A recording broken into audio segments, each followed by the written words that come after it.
Super. Next ఇంకొక question అంటే వాసు గారు ఇంతకుముందు తండే గురించి మాట్లాడారు. తండే కూడా మీరు జరిగిన స్టోరీని తీసుకొచ్చి తీశారు.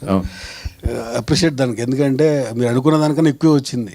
అప్రైజల్స్ కానీ దానికని అంటే యాక్షన్లో నాగ చైతన్య కానీ చాలా బాగా చేశాడు అని కెరీర్ కానీ.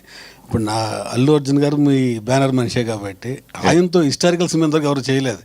అందరూ చేశారు. అంటే రాణి రుద్రమలో చిన్న క్యారెక్టర్ చేశారు కానీ భవిష్యత్తులో ఆయనతో ఏమన్నా అశోక్ చక్రవర్తి ఇట్లాంటి క్యారెక్టర్ అంటే ఇప్పుడు ఆయన డేట్లు మాకు దొరకాలన్నా కూడా మేము 3-4 years వెయిట్ చేయాలి ఇప్పుడున్న సిచ్యువేషన్లో. అంటే Ashoka based in pan India range market and ఇప్పుడు మినిమం ఒక 1000 కోట్లు రిస్క్ చేయాలి ఆయనతో సినిమా తీయాలంటే.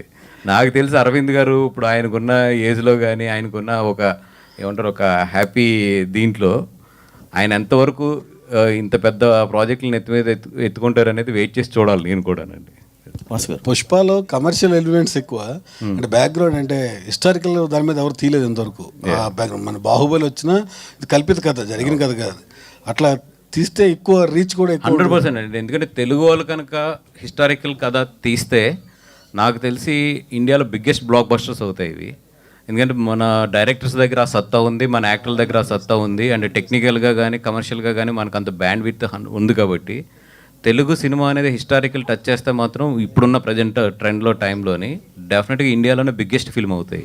నాగమ్మ పెట్టుకుంటే క్యారెక్టర్ తెలుగు ఆర్టిస్ట్ ఎవరుంటారు మీ మనసులో? ఇంకా ఆలోచించలేదు. అంటే December 5th యాక్చువల్గా ఈ సినిమాలు పుష్ప 2తో పాటు ఇది కూడా అనౌన్స్ చేశారు. బట్ బన్నీ గారు అడిగారు, మీరు మీ వైపు నుంచి అడిగారు, వాళ్ళు తగ్గారు. అది సక్సెస్ఫుల్, ఇది సక్సెస్ఫుల్. సో అంటే ఆ రిలేషన్ అప్పటి నుంచి కూడా మీకు బాండ్. అండ్ పబ్లిక్ స్టేజ్ మీద ఆయన పుష్ప 2 ఇది చెప్పినప్పుడు ఆయన స్పెషల్గా కూడా బన్నీ గారు థ్యాంక్స్ చెప్పారు. That is very good decision అండి. ఎందుకంటే నిజంగా 2 సినిమాలు కూడా బాగా కలెక్షన్స్ చేసుకునేది దానివల్ల, ఒక్క డెసిషన్ వల్ల. ఎక్కడ ఈగోలకు పోకుండా, లేదంటే ఒకటేదో ఆ లాంగ్వేజ్ ఈ లాంగ్వేజ్ అనే ఆ డిఫరెన్సియేషన్స్ లేకుండా ఇద్దరు కూడా చాలా ఎమికబుల్.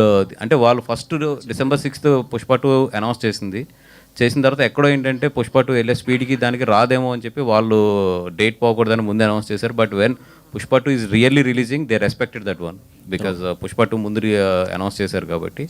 అండ్ ఆ ఎమికబుల్ డెసిషన్ వల్ల ఇద్దరు కూడా బెనిఫిట్ అయ్యారు.